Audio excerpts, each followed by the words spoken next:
มสาระความรู้ก่อนใครได้ที่ RSU Wisdom TV ทางระบบทีวีดาวเทียมหรือผ่านแอปพลิเคชัน RSU Wisdom TV ดาวน์โหลดแอปพลิเคชันได้ที่ Google Play และ App Store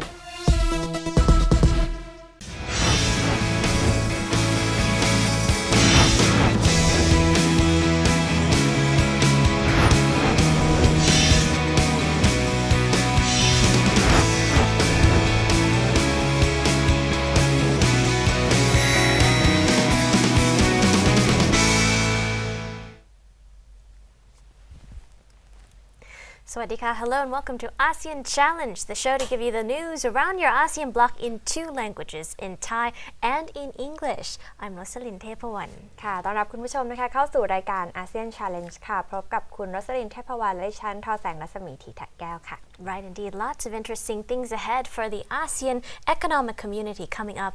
just around the corner in a couple of weeks, it seems. It will be 2015, the year of the AEC. And this is one way for ASEAN to unify itself and also look to other countries as an example. And we start off our ASEAN Around Us talking about Singapore being a prime example for a hydro hub of ASEAN and Southeast Asia. ใช่ค่ะประเด็นแรกที่จะมาพูดคุยกันนะคะในรายการ ASEAN Challenge วันนี้นะคะจะมาพูดถึงเรื่องของประเทศสิงคโปร์ค่ะตอนนี้ถือว่ามีประเด็นที่น่าสนใจเกี่ยวกับการจัดการน้ำด้วยนะคะแล้วก็สิงคโปร์เองเนี่ยก็ถือว่าเป็นประเทศที่พยายามจะมีบทบาทนะคะในด้านของการปูทางหรือว่าการเป็นผู้นำของประชาคมอาเซียนด้วยซึ่งก็อย่างที่คุณลูกปัดรสลินได้ว่าไปนะคะอีกไม่กี่สัปดาห์นะคะก็จะเข้าสู่ปี 2015 กันแล้วเป็นปีที่จะเป็นการเปิดประชาคมอาเซียนอย่างเต็มรูปแบบค่ะRight, indeed. And with that said, many of the ASEAN countries can look to Singapore as an example in its water management skills. The country itself, being an island without a lot of natural resources, has taken pride in its water management system. And here ahead is its water story in Singapore. What they've done is they've actually divided water into 4 particular categories in terms of importing water, creating their own water supplies, and also desalinating water. Just a couple of examples. They call it the new water management system. นะคะก็มีคำถามเหมือนกันเพราะว่าสิงคโปร์เนี่ยเป็นเกาะถ้าเกิดเทียบกับประเทศไทยคือเล็กมากๆเลยนะคะก็มีปัญหาเรื่องของน้ำเหมือนกันเพราะว่าเป็นเกาะอยู่กลางทะเลอีกทีนึงนะคะจะต้องมีวิธีการบริหารจัดการน้ำอย่างเป็นระบบแน่นอนสำหรับวิธีการที่สิงคโปร์เขาใช้เนี่ยมีด้วยกัน4ช่องทางในการที่จะผลิตน้ำจืดออกมานะคะช่องทางแรกก็คือน้ำจากแหล่งกักเก็บน้ำบนผิวดินซึ่งก็แน่นอนว่ามีในปริมาณที่ไม่มากนักนะคะช่องทางที่2ก็คือนำน้ำเข้ามาจากมาเลเซียด้วยวิธีนี้เราก็เลยไม่แปลกใจเพราะจะได้เห็นว่าเขาพยายามที่จะจับมือเป็นความร่วมมือกับพันธมิตรก็คือมาเลเซียนะคะส่วนวิธีที่3วิธีนี้นะคะก็คือต้องใช้เทคโนโลยีมากๆน้ำเค็มน้ำทะเลที่อยู่รอบๆเนี่ยสกัดเอามาเอาเกลือแยกออกมาแล้วก็ให้เหลือกลายเป็นน้ำจืดส่วนวิธีที่4นะคะก็เป็นการผลิตน้ำที่น่าสนใจมากอันนี้เป็นวิธีใหม่เรียกกันว่า new water ค่ะ Right, indeed. So lots of different plans over the past 50 years. Singapore has realized its potential, its capacity of water supply. So it continued to research and develop its water management system until it came up with 4 particular throngs, you could say, of water management skills, as Kun Lupat just said. The first one they call the rather local catchment water system, where Singapore has separated its water supply into 2 ways, collecting rainwater and used water, and also using a comprehensive network of drains, canals, rivers, stormwater collection ponds, for example, reservoirs as well, to collect this water before it becomes treated for drinking water supply, making really the Singapore one of the fewer countries in the world to harvest urban stormwater in a large-scale system into this water supply. So that's the first move here for the 4 national tap system. The second one is actually importing water, as Kun Lupat said, from Malaysia nearby, and the third is desalinating water. With Singapore being an island in the middle of the sea, it's important for the country to be able to desalinate water or take out the salt through some kind of reverse osmosis plant. And this is just one example of Singapore being able to desalinate their water to meet up to 25% of its current water demand. And lastly, a highly purified reclaimed water system known as New Water, where this system is definitely one success story in Singapore, treating its used water, purifying it through very innovative technology and using that water to supply 30% of the nation's water needs. นะคะก็มาดูในรายละเอียดของแต่ละวิธีการที่ว่ากันบ้างนะคะสำหรับวิธีแรกก็คือน้ำจากแหล่งกักเก็บน้ำบนผิวดินนี่นะคะสิงคโปร์เองเขาจะมีการแบ่งแยกนะคะในการเก็บกักน้ำระหว่างน้ำฝนและน้ำที่ผ่านการใช้งานแล้วออกจากกันนะคะน้ำประเภทน้ำฝนน้ำจากคลองน้ำจากแม่น้ำหรือน้ำที่ขังอยู่จากเหตุการณ์พายุฝนเนี่ยก็จะถูกเก็บเอาไว้ที่อ่างเก็บน้ำแล้วก็จะนำมาบำบัดเพื่อนำมาใช้เป็นน้ำดื่มต่อไปนะคะสิงคโปร์เนี่ยเขาจะมีการพัฒนาพื้นที่อ่างเก็บน้ำจากเดิมก็เป็นอ่างเก็บน้ำตามธรรมชาติมีแค่ 3-4 แห่งก็จะพัฒนาแล้วก็สร้างเพิ่มเติมปัจจุบันเนี่ยมีถึง17แห่งก็จะได้มั่นใจว่ามีน้ำที่เพียงพอสำหรับทั้งประเทศเนี่ยนะคะโดยจะเห็นได้นะคะว่าพื้นที่ที่ใหญ่ที่สุดเนี่ยจะอยู่บริเวณปากแม่น้ำก็ครอบคลุมพื้นที่ในถึง1/6ของประเทศนั่นก็คืออ่างที่เรียกว่า Marina Reservoir นะคะซึ่งถ้าเกิดจะให้คิดเป็นพื้นที่อ่างเก็บน้ำทั้งประเทศรวมกันก็คิดเป็น2/3ของประเทศเลยทีเดียวนะน้ำเยอะกว่าแผ่นดินนะคะทีนี้มาดูวิธีที่2วิธีที่2ก็คือการนำเข้าน้ำจากประเทศมาเลเซียนะคะแต่เดิมสิงคโปร์เนี่ยเขาจะพึ่งพาการนำเข้าน้ำจากรัฐยะโฮประเทศมาเลเซียเป็นการนะคะกระทำผ่านข้อตกลงจำนวน2ฉบับฉบับแรกเนี่ยสิ้นสุดไปแล้วนะคะเมื่อเดือนสิงหาคมปี 2011อีกฉบับหนึ่งนะคะจะหมดอายุในปี 2061ก็คืออีก50ปีข้างหน้าซึ่งหากพิจารณาในมุมของการจัดหาทรัพยากรที่ต้องพึ่งพิงการนำเข้าอย่างเดียวสิงคโปร์บอกว่าไม่แน่ใจเพราะว่ากลัวว่าถ้ามีปัญหาการเมืองมีอะไรกันขึ้นมาปุ๊บเนี่ยนะคะแน่นอนว่าจะเกิดปัญหาต่อประเทศแน่นอนไม่มีน้ำใช้นี่คือเรื่องใหญ่เลยทีเดียวเขาก็เลยตั้งเป้าหมายใหม่นะคะบอกว่าเกาะสิงคโปร์เนี่ยควรจะพึ่งพาทรัพยากรน้ำของตัวเองได้ก่อนข้อตกลงสั่งซื้อน้ำมาเลเซียฉบับล่าสุดจะหมดอายุลงในปี 2061 ด้วยเหตุนี้เขาก็เลยเริ่มหันกลับมาดูนะคะว่าแล้วอย่างนี้จะเอาน้ำอะไรดีนะน้ำใกล้ๆก็มีน้ำเค็มเป็นน้ำจากทะเลเนี่ยนะคะก็เลยมีการพัฒนาเทคโนโลยีต่างๆบอกว่าเอาละงั้นเรามาแปลงน้ำทะเลเป็นน้ำจืดดีกว่ากระบวนการนี้ก็เลยเป็นกระบวนการที่เรียกภาษาไทยว่าการกำจัดเกลือออกจากน้ำทะเลนั่นเองนะคะก็มีโรงผลิตขนาดใหญ่อยู่บริเวณเขื่อนปากแม่น้ำชื่อ Marina Barrage นะคะที่สิงคโปร์เนี่ยเขาจะมีโรงงานขนาดใหญ่สามารถสกัดเอาเกลือออกจากน้ำทะเลได้อยู่2แห่งแหล่งหนึ่งเนี่ยจะผลิตน้ำจืดออกมาได้30ล้านแกลลอนต่อวันอีกแหล่งหนึ่งผลิตได้70ล้านแกลลอนต่อวันซึ่งปริมาณน้ำจืดที่ทั้ง2โรงงานนี้ผลิตได้รวมกันสามารถตอบสนองความต้องการในการอุปโภคและบริโภคน้ำของชาวสิงคโปร์ได้ถึง 25% เลยทีเดียว There you go. So one success story of Singapore, among many it seems, that Singapore has learned to plan ahead, and with that just said, they plan 50 years ahead. Many of their water supplies or their water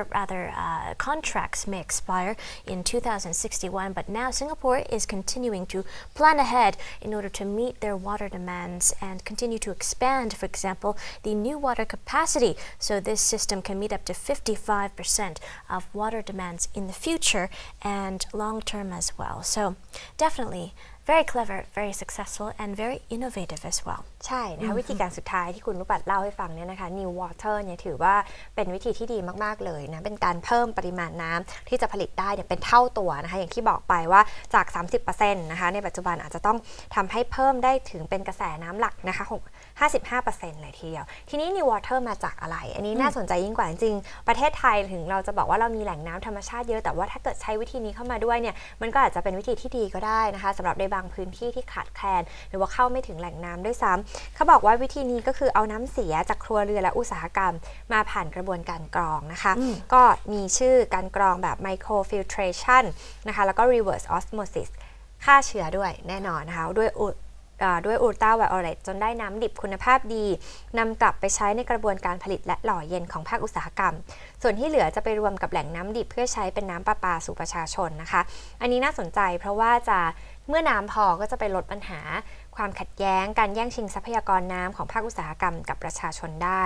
ปัจจุบันสิงคโปร์ก็เลยทำได้ 30% และเป้าหมายก็คือภายในปี 2060 New Water จะเป็นแหล่งน้ำหลักของประเทศนะคะมีสัดส่วน 55% และปี 2011 ก็จะไปหมดสัญญากับมาเลเซียพอดี Right. So roughly we can say that these four systems, the four national taps, cover roughly 100% of the water demands at present. But in the future, there will be a shift, as Kunupa just said, in 2060. In Singapore, the shift will head and weigh in towards the new water capacity more than others. So Singapore could become more independent in terms of water supplies. So this is just one example that many ASEAN countries can look to and apply in their own countries. For Thailand, as one example, there's a rainy season, there's also a drought season, which is very important to use new water, perhaps to apply this to the country as well. Because water management is a crisis in many countries and could continue to become a bigger crisis in the near future. อันนี้ภาพขยายของกระบวนการ microfiltration นั่นเองนะคะจะจับทุกคนเพราะว่าพอพูดว่าเป็นน้ำเสียนะแน่นอนว่าหลายคนคงจะเอากลับมาใช้ดื่มใช้กินใช้ล้างหน้าอาบน้ำหรือเปล่าอะไรแบบนี้นะคะนี่เขาว่าเป็นเทคโนโลยีเลยทีเดียว There you go. So used water may not be as bad as many people think. ใช่นะคะก็เอาทางที่ดีก็ประหยัดน้ำไว้ก่อนดีกว่านะคะ There you go. With that said, let's take a short break now. Coming up ahead, lots up in ASEAN hot issues. Stay tuned.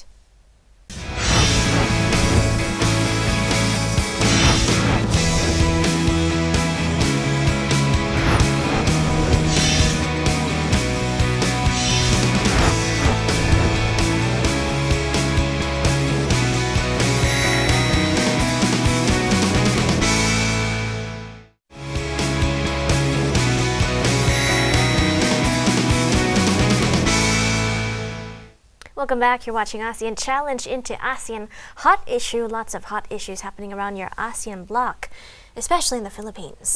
นะคะมีเหตุการณ์หลายเหตุการณ์เกิดขึ้นในฟิลิปปินส์เลยทีเดียวไม่ว่าจะเป็นภัยธรรมชาตินะคะมีเรื่องของระเบิดก็มีนะคะมีหลากหลายเรื่องราวเลยทีเดียว So many things. Starting off with the Philippines now, the government has responded to the disaster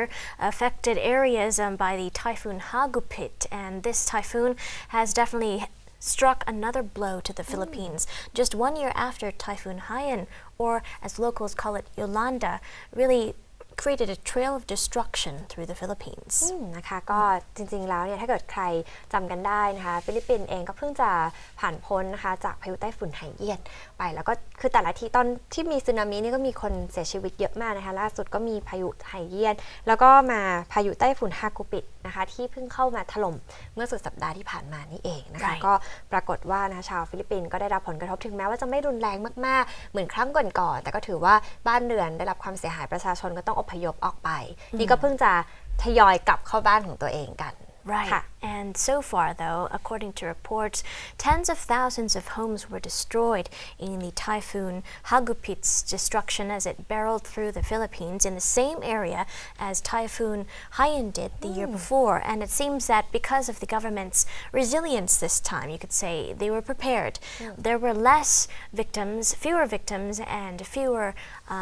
destructions to homes damaged because of the storm. But still, the government has come out to prepare relief supplies now for areas affected by the Typhoon Hagupit over the weekend. Now, the typhoon had left at least 22 dead so far, affected more than 2 million people. 1.7 million had gone to evacuation centers across Philippines and, of course, in the main Luzon Island as well. So far, volunteers have really headed towards the area now with social welfare, repacked rice, water, medicine, packaged bundles to distribute among evacuees. So a lot of people are joining hands to help victims. นะคะก็พายุไต้ฝุ่นฮากุปิดนะคะที่ได้ถล่มเข้ามาที่ฟิลิปปินส์นะคะก็ครั้งนี้เนี่ยฆ่าชีวิตชาวฟิลิปปินส์ไป22รายแล้วก็ทำให้มีประชาชนได้รับผลกระทบกว่า2ล้านคนนะคะแต่ก็มีประชาชนที่อพยพเข้าสู่หลบภัยไปแล้ว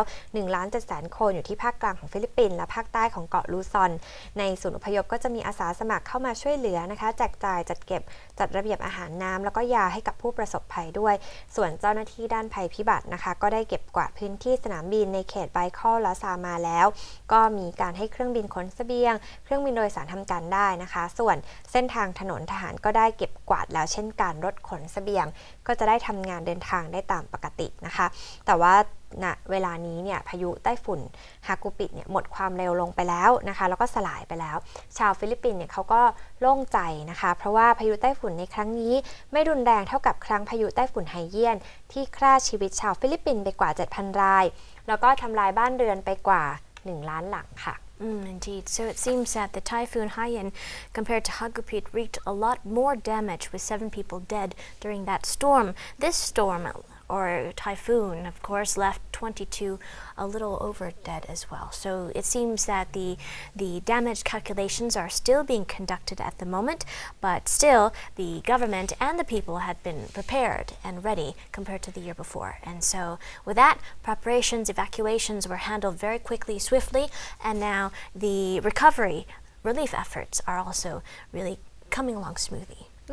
ค่ะก็เป็นเหตุการณ์ที่เกิดขึ้นแต่ว่าพอเหตุการณ์คลี่คลายผ่านพ้นไปนี่นะคะก็ทำให้นะคะโล่งใจได้เหมือนกันเนาะดีกว่าคราวที่แล้วที่ทำให้มีผู้เสียชีวิตเยอะนะคะบ้านเรือนเสียหายไปกว่า1 ล้านหลังอย่างที่บอกไป Right, indeed. And we'll keep you posted on what happens in the typhoon relief efforts and relief groups coming to help for the Philippines. Meanwhile, we go from the Philippines now over to Indonesia.Where in Indonesia now, Java province, West Java province, it seems,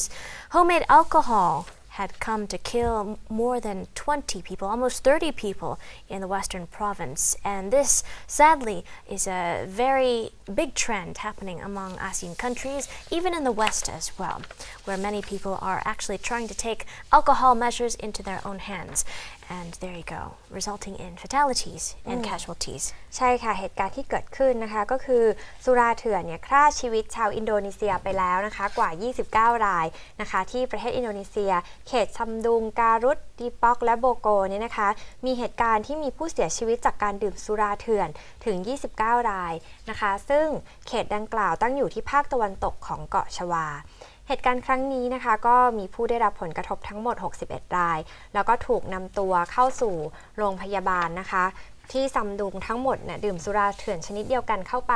ขณะนั้นนะคะมีผู้เสียชีวิต10 รายและเข้ารับการรักษา45 รายค่ะส่วนผู้เสียชีวิตที่เหลืออยู่ที่เขตการุต16 รายดีป็อก1 รายแล้วก็เสียชีวิตในโรงพยาบาลอีก2 รายจากเมืองโบโกนะคะสื่อท้องถิ่นบอกว่าสาเหตุที่ชาวอินโดนีเซียซึ่งโดยมากไม่ดื่มสุราเพราะว่าประชากรส่วนใหญ่เป็นชาวมุสลิมแต่ดื่มตอนนี้เนี่ยนะคะก็เป็นเพราะว่าเขาบอกว่าอากาศเริ่มหนาวขณะที่ฝนก็ยังมีอยู่บางพื้นที่อากาศเย็นจัดก็เลยหันมาดื่มสุราเถื่อนเพราะว่าจะได้ร่างกายอบอุ่นขึ้นเนี่ยนะคะแล้วก็มีราคาถูกด้วยแต่ว่าผู้ผลิตสุราเถื่อนก็บอกว่าเอาขวดสุราให้ดูนะคะก็ปรากฏว่าเป็นเหตุให้ตำรวจต้องเข้าควบคุมตัวแล้วก็ระงับการผลิตเพราะว่าเถื่อนจริงๆดูจากขวดพลาสติกแกลลอนแบบนี้เลยนะคะ Bad news. As the weather gets colder, as Kunupa just said, many people are turning towards alcohol, homemade alcohol to keep warm, which is what happens in many countries in the cold season. They keep warm by drinking some alcohol. But that has gone wrong. Those efforts have gone wrong as locals created alcohol that ended up being lethal, it seems. So 61 people had been admitted to the local hospital as a result of this fake alcohol, as many would say, and 16 had died at least, including one teenager in the one particular hospital, according to local media in Bogor, it seems. Some were found dead in their home as well. So local media had reported that this trend is becoming dangerous in Indonesia, a country that doesn't really consume as much alcohol compared to other countries around ASEAN because of the Muslim population. So with that said, local media and police have reported on arresting people responsible for creating this fake alcohol to stop the trend. นะคะก็ไม่ดีจริงๆดื่มก็ไม่ดีเราต้องหาวิธีอื่นนะแต่เข้าใจว่าบางพื้นที่ประชาชนอาจจะเข้าไม่ถึงไฟต้องมาผิงไฟอะไรก็แอลกอฮอล์เลยอุ่นในตัวอันนี้ก็เป็นความเชื่อที่ผิดเพราะว่าจริงๆดื่มแอลกอฮอล์มากๆร่างกายช็อกก็เสียชีวิตได้เหมือนกัน Right, indeed. So there you go. Perhaps a fire would be a better option.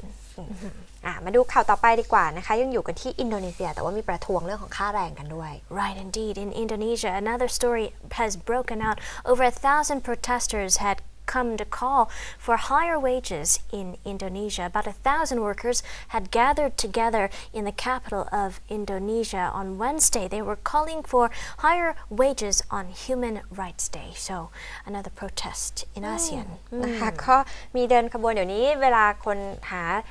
ทางออกไม่ได้ก็จะทำแบบนี้นะคะเดินขบวนประท้วงเรียกร้องนะคะของอินโดนีเซียเนี่ยเป็นแรงงานหลายพันคนนะคะชุมนุมในกรุงจาการ์ตาเรียกร้องให้ปรับขึ้นเงินเดือนหลังการลอยตัวของราคาเชื้อเพลิงผลักดันให้เงินเฟ้อเพิ่มขึ้นนะคะฝูงชนต่างโบกธงและเดินขบวนไปตามถนนในใจกลางกรุงจาการ์ตาและทำเนียบประธานาธิบดีอันเป็นส่วนหนึ่งของการเริ่มประท้วงทั่วประเทศเป็นเวลา2วันนะคะเฉพาะในกรุงจาการ์ตาเนี่ยกลุ่มผู้ประท้วงไม่พอใจและต้องการให้ปรับขึ้นเงินเดือนสำหรับปี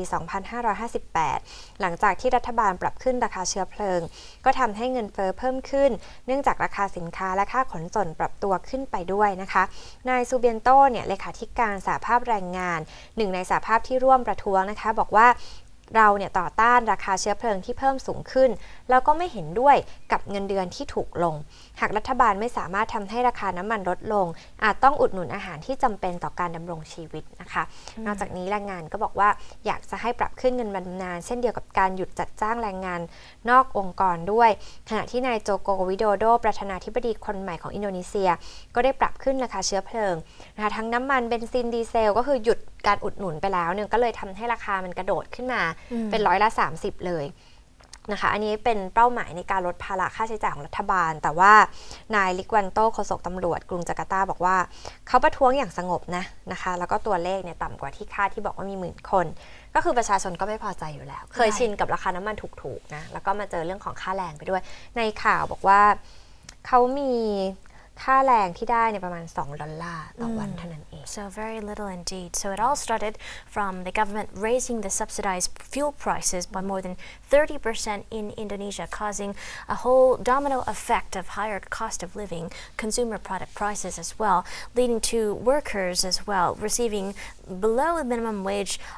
wages per day.Erupting in protest as well, and protesters say they will continue to protest every day and every month, it seems, until the prices are met. The government had earlier approved a plan earlier in the last month, to increase the minimum wage to around $220 per month, and from $195. So a little bit of an increment, a short increase, small increase, but it seems that the workers have requested for $243. So still, the government has yet to continue to compromise, it seems, with the locals. นะคะก็เป็นนะคะแนวทางที่จะต้องมาหาทางออกร่วมกันเหมือนกันนะว่าตกลงแล้วยังไงรัฐบาลก็อยากลดค่าใช้จ่ายนะแต่ว่าประชาชนแน่นอนว่าค่าครองชีพนับวันก็เพิ่มสูงขึ้นเรื่อยๆนะคะ Indeed, there you go. With that, in Indonesia now, we hop from Indonesia over to Busan now. In the Republic of Korea, it seems there was a lot of security that happened recently in the ASEAN Republic of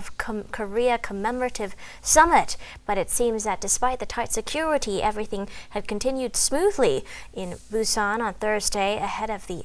ASEAN or ROK meeting here, it seems. So lots of good news indeed with the ASEAN meetings continuing to pave the way for the AEC. ใช่นะคะต่อการประชุมเนี่ยเดี๋ยวนี้ก็มีอาเซียนเกาหลีใต้นะคะที่เกิดขึ้นที่ปูซานเนี่ยนะคะก็น่าสนใจจริงๆใครๆก็อยากมาเป็นพันธมิตรเป็นเพื่อนกับอาเซียนนะเพราะว่าเขาก็ผนึกกำลังการแล้วกลุ่มประเทศในอาเซียนนี่ก็ถือว่าเศรษฐกิจเติบโตได้ดีนะคะอย่างภาพที่เห็นนี่ก็เป็นการเตรียมการนะคะรับการประชุมนะคะอาเซียนนะสุดยอดผู้นำอาเซียนเกาหลีใต้นะคะก็จัดขึ้นในโอกาสครบรอบ 25 ปีการสถาปนาความสัมพันธ์ระหว่างเกาหลีใต้และอาเซียนนะคะที่เมืองปูซานก็แน่นอนว่าต้องมีการอารักขาความปลอดภัยอย่างเข้มงวดนะคะโดยเขาไปจัดที่ศูนย์การประชุมและนิทรรศการเมืองปูซานมีการตรวจตารถยนต์ที่เข้าออกอย่างละเอียดเพื่อป้องกันการก่อเหตุร้ายนะคะก็การประชุมก็มีไปเมื่อวันพฤหัสกับวันศุกร์ที่ผ่านมานะคะสำหรับบรรดาผู้นำชาติสมาชิกก็เดินทางมาถึงสำหรับการประชุมวันแรกนะคะคู่แรกที่มาร่วมเจรจาเลยกลายเป็นเวียดนามเกาหลีใต้ก็น่าสนใจเพราะเวียดนามนี่เศรษฐกิจก็เติบโตร้อนแรงมานะคะในช่วงหลายปีที่ผ่านมาก็เป็นการพยายามผลักดันตัวเลขการค้าระหว่างประเทศให้เพิ่มมากขึ้นด้วยค่ะ They are definitely. ASEAN is South Korea's largest trade partner here, with the two-way trade amounting to around $135 billion the year before. And that number is set to rise as Korea continues to join hands with many ASEAN countries in trade and also in logistics, among many other things. But with that said, though, just to show you, at every ASEAN summit, it seems, in the past year, the security has always been quite tight. And because of the good security, it seems protests and disruptions around the meetings had been quite scarce compared to the years earlier, several years ago as well, where we've seen lots of protests, eruptions happen during ASEAN summits, but altogether, security has been tight here, as it will continue to be in the future during ASEAN meetings. ก็เป็นอีกหนึ่งความเคลื่อนไหวที่เกิดขึ้นในรอบสัปดาห์ที่ผ่านมานะคะมาดูข่าวนี้ดีกว่าเหตุการณ์นี้จริงๆเกิดขึ้นที่อินเดียก็คือมีคนขับแท็กซี่ไปข่มขืนผู้โดยสารแต่ว่าตอนนี้กระทบไปทั่วโลกแล้ว Right. Uber is a very popular taxi application for iPhone or smartphones altogether, and this service had provided a lot of convenience to travelers and commuters who could not find taxis, which is a problem not in Thailand alone, but also, for example, in Malaysia, in countries where taxis may decline passengers. So with that said, Uber had been very popular until the latest breakout of violence in India that happened to a passenger, a commuter, who called a taxi after on Uber after meeting with friends for dinner, for example, and she discovered herself in a very quiet area without people, having been raped, and then she had filed charges against the taxi driver, which led to a whole domino effect of Uber cancellations all around the country, all around the world. ตอนนี้เป็นวิกฤตเลยทีเดียว Uber แท็กซี่นี่จริงๆก็เป็นทางออกที่ดีสำหรับหลายๆประเทศนะคะเพราะว่าจริงๆคนก็เดินทางในเมืองใหญ่ๆเนี่ยบางทีคนเขาก็ไม่อยากจะเดินทางด้วยขับรถเองก็จะเรียกแท็กซี่นะคะแล้วก็เป็นแอปพลิเคชันที่เรียกว่าอยู่ที่ไหนก็ได้ที่นั่นเนี่ยนะคะแบบเรียกมาได้ง่ายๆทั้งใน iPhone ในสมาร์ทโฟนต่างๆด้วยแต่ปรากฏว่าตอนนี้ลามไปทั่วโลกแล้วในประเทศไทยเหมือนกันนะคะกรมขนส่งทางบกของไทยเนี่ยก็ได้สั่งห้ามบริษัทให้บริการแท็กซี่ออนไลน์ Uber นะคะในการหยุดให้บริการและในวันเดียวกันอินเดียเขาก็ระงับการให้บริการของ Uber เช่นเดียวกันอันนี้ของอินเดียเนี่ยมาจากคดีข่มขืนโดยพนักงานขับรถของแท็กซี่ Uber แต่ของไทยเนี่ยเป็นกรณีเรื่องของระบบการให้บริการการลงทะเบียนรถไม่ถูกต้องนะคะโดยใช้ป้ายทะเบียนสีขาวซึ่งจริงๆถ้าเป็นรถเพื่อการขนส่งหรือพาณิชย์ต้องขึ้นป้ายทะเบียนสีเหลืองนอกจากนั้นระบบการจ่ายเงินด้วยบัตรเครดิตของ Uber ก็ไม่เป็นไปตามกฎของกรมการขนส่งทางบกนะคะแต่ว่าฝ่ายผู้ดูแลในประเทศไทยเขาบอกว่าถ้า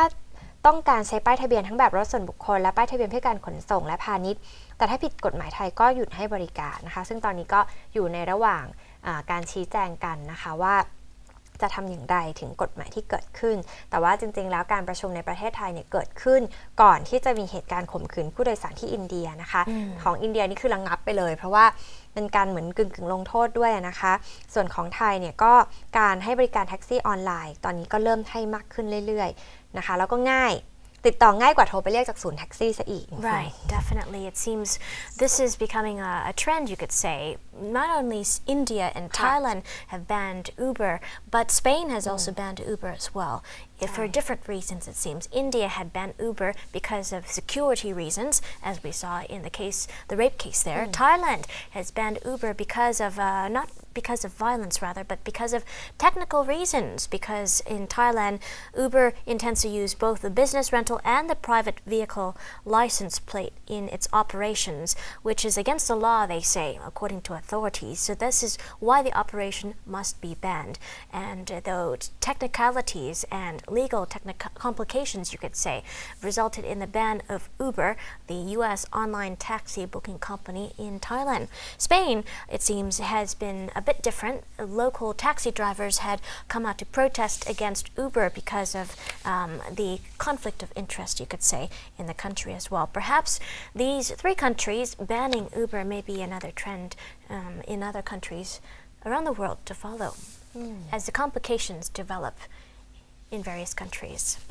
นะคะจากเรื่องของแท็กซี่มาดูเรื่องของข่าวการเยือนสิงคโปร์บ้างอย่างที่เราบอกไปตั้งแต่ช่วงแรกนะคะว่าสิงคโปร์ตอนนี้ใครๆก็สนใจนะมีหลายๆอย่างที่กำลังพัฒนามาด้วยล่าสุดนะคะทางด้านประธานาธิบดีของยูเครนเปโตร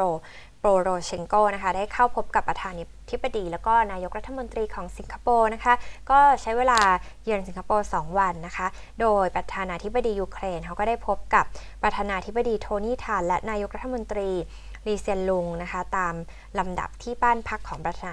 าธิบดีก็ไปเจอกันตั้งแต่วันที่9 ธันวาคมที่ผ่านมาแล้วนะคะแล้วก็เขาก็ได้ไปตรวจเยี่ยมหลายที่นะคะก็มีทั้งหน่วยงานปราบปรามการคอร์รัปชันของสิงคโปร์แล้วก็หารือถึงแนวทางการต่อสู้การคอร์รัปชันซึ่งสิงคโปร์ก็เป็นประเทศที่มีประสิทธิภาพสูงมากในด้านนี้นะคะ Right, so Ukrainian President Petro Poroshenko has taken a trip not just to Singapore but also along the way he will travel to Australia for 2 days for meetings there as well. But in Singapore, his visit was very colorful and very animated and lively. Not only did he visit the city-state for a 2-day working visit to meet his counterpart, Singapore President Tony Tan at Istana at the president's official residence. He also met Singapore Prime Minister Lee Hsien Loong there as well for a working lunch, according to local media. He will also visit the Corrupt Practices Investigation Bureau for a briefing on Singapore's anti-corruption efforts. After that, he will also deliver a lecture. He delivered a lecture organized by the International Institute for Strategic Studies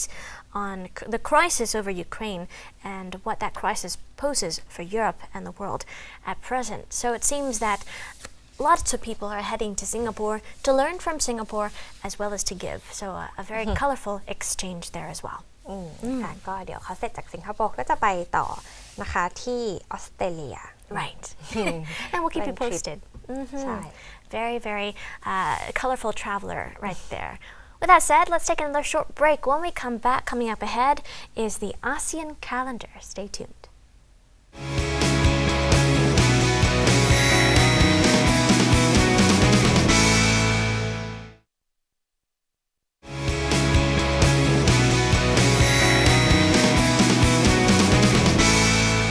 Welcome back to the show. Up ahead, we have a lot of interesting events and highlights throughout the week around the ASEAN bloc in ASEAN calendar. ใช่ค่ะมีอะไรกันบ้างไปติดตามกันเลยค่ะ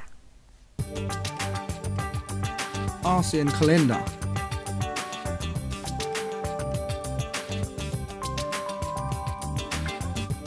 National holiday in Thailand held annually on 10 December. If 10 December falls on weekend, the holiday will be observed on the following Monday.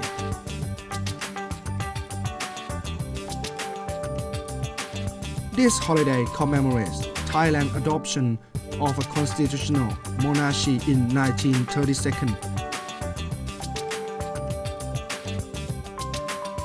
Since 1932, Thailand has had 18 constitutions or charters, but all have been a variation of constitutional monarchy. This constance of monarchy during times of great change reflects the respect and admiration that the Thai people have for their monarchy.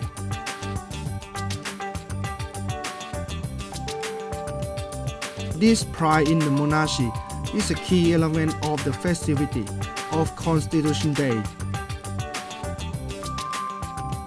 Parades and fireworks are common festivities. On this day, an image of the Thai kings are displayed across the country.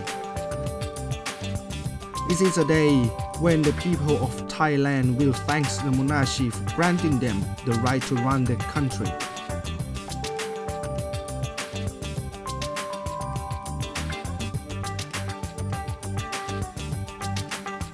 San Fernando Giant Lantern Festival in Philippines. The Giant Lantern Festival is an annual festival held in December on the Saturday before Christmas Eve in the city of San Fernando in the Philippines. The festival features a competition of giant lanterns. Because of the popularity of the festival, the city has been nicknamed the Christmas capital of the Philippines. This predecessor of modern day Giant Lantern Festival was actually a religious activity which we know today as luminas. The lanterns measure just 2 feet in diameter.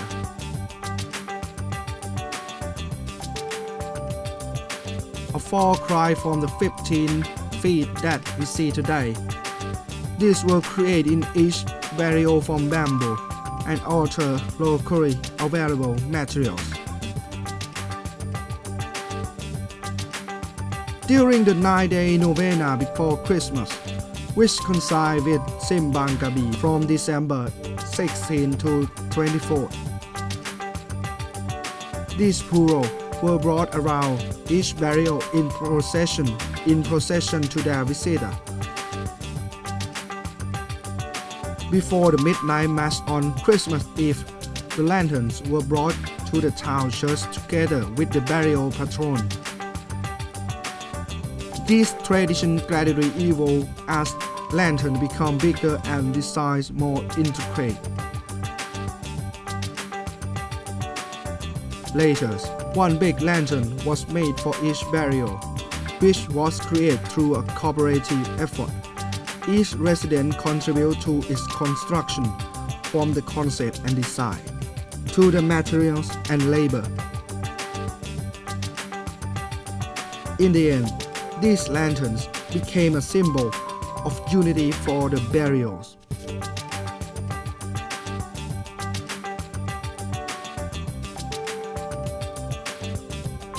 Aral Tengkayu Festival in Tarakan, Indonesia. The natives of Tarakan are Tidang, traditionally living as fishermen, with geographical conditions which surround by a sea. This city in Tidang called Tengkayu, which means sea or coastal. According to this natural environment, the hereditary cultural tradition formed and evolved in Tidang tribes, both celebration and ceremony, which will be held at certain times. A celebration in Tidang called Aral. So, the celebration has something to do with the sea called Aral Tengkayu. Aral Tengkayu has responded by government to establish this celebration held in December once in 2 years, assembled with anniversaries of Tarakan City. Aral Tengkayu also include in calendar of events by Culture and Tourism Ministry.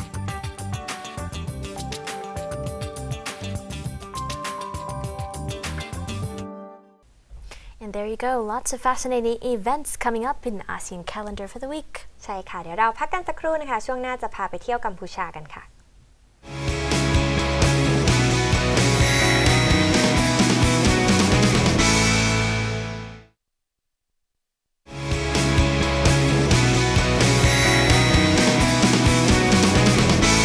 Welcome back. Coming up, we have a very fascinating interview for you up ahead on the Landmine Museum of Cambodia. A very colorful museum, but also very tragic indeed. นะคะเราไปติดตามดูประวัติศาสตร์เกี่ยวกับเรื่องของสงครามที่เกิดขึ้นในกัมพูชากันเลยค่ะ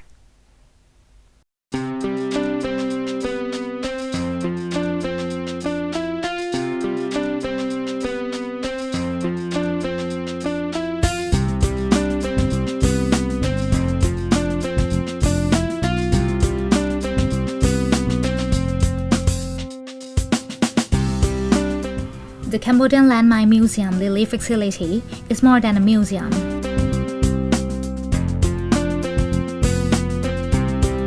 It is also a home that provides education and support for dozen at-risk youth and landmine-affected children rescued by the CLMMRF NGO.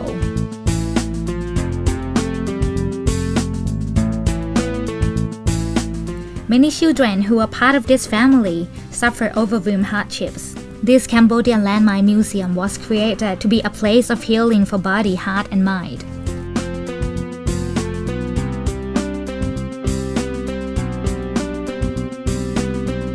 The founder and other staff here are believed that love, support, and education will help secure a better opportunity for the children who live in this place.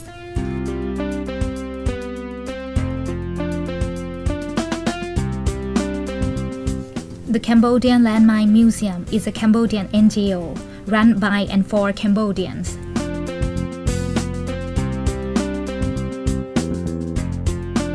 This museum exists for three reasons.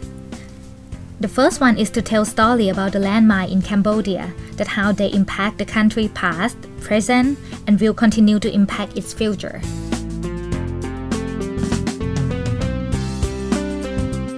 The story is told through the story of Agira, who is the founder, and he was suppressed into the Khmer Rouge army as a child soldier.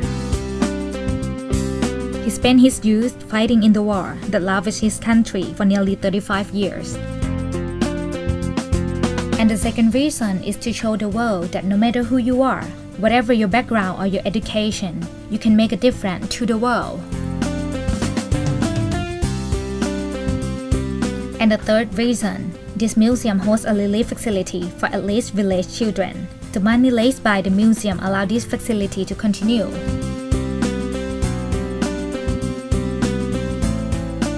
And at the present time, the museum supports a community of nearly 75 men, women, and children.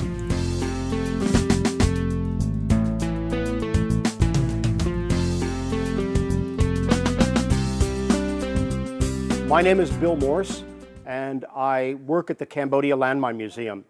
I met Akira in 2003 when a friend of mine asked me for $100 to help out a man he had met in Cambodia. Akira had been a child soldier with the Khmer Rouge. He'd fought with various armies, and he had a museum where he was caring for a lot of wounded children and he was clearing landmines. I decided I needed to meet this man, so I got on an airplane and I came to Cambodia to find him. When I met him, I asked him how much it cost to clear landmines with a stick and his hands, and he told me $450 a month. So I gave him $900 and started a charity to help him out. In 2007, he asked me to come to Cambodia and help him get a license from the government. I left my business, I came here for 4 months, and wound up here for 2 years. At the end of 2008, my wife came over here and asked me if I had ever thought of moving to Cambodia. And I said, yeah, but I never had the nerve to bring it up. So she left her teaching job in California. We locked up our home and we came here for 2 years. And that was in 2009. This is 2014.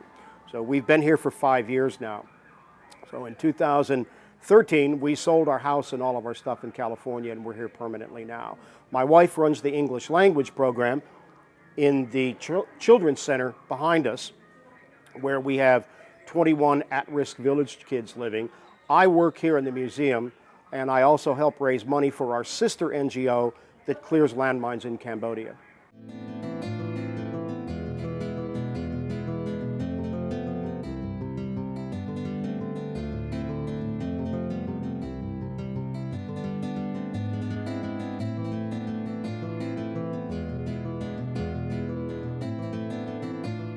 We have 21 children who live here at the Landmine Museum and 7 children we care for in town. The kids who live here originally were all landmine victims. Today we've gone from several thousand landmine victims a year in Cambodia to 111 injuries in 2013. So the people getting wounded are primarily not children. The children that live here at our center are children who were polio victims, a big problem in the 1990s. We have children who are handicapped. We have children who have learning disabilities. We have children who are orphaned, children who come from poor families. The children live in the back behind me. They go to public school. When they're not in public school, we have a school building here on premises with 2 Cambodian teachers who work with them to keep their grades up. We have an English language program, a computer lab, a library, an art room, a playground, and when the children finish high school, they get a university scholarship. So we also have 7 children living in town who are all going to university. The museum itself exists for a number of reasons. It exists to tell people the story about landmines in Cambodia through Akira's story. It exists to tell people about the landmine problem around the world. And it exists to care for the children who live here. We have 4 rooms here at the museum. The first room tells the story of the museum itself. It was originally located down near the entrance to Angkor Wat. That museum closed in 2007 and moved here. Room number 2 tells the history of the war in Cambodia, how the war developed in Cambodia, and how the landmines came to be laid. Room number 3 shows how landmines actually work. Landmines are defined as victim-activated weapons. They are small bombs that go into the ground and they blow up when you step on them. Now, in the movies, they go click, click, and when you lift your foot off, they blow up. And landmines don't do that. When you step on them, they blow off your legs or they blow off your hands. Room number 3 explains how they work. Room number 4 tells about how we clear landmines today. In the beginning, Akira cleared landmines with a stick and a pair of pliers. He cleared them with whatever tools he had, and most of the time he had no tools at all. He and a lot of other people in the country were trying to make their country safe by getting as much of this stuff out of the ground as he could. Akira was unique in that he was very, very, very good at what he did. He cleared perhaps 50,000 landmines and pieces of unexploded ordnance without ever having an accident or having any problems at all. Other people who were doing this were not always as lucky as he was. So we have rules around the world on how you are to clear landmines, and Akira in 2007 decided that he would get a license from the government and do this professionally and do it to all of the international rules. And it allowed us to raise much more money to help him in his efforts. And then room number 4, we show how we go about clearing landmines today.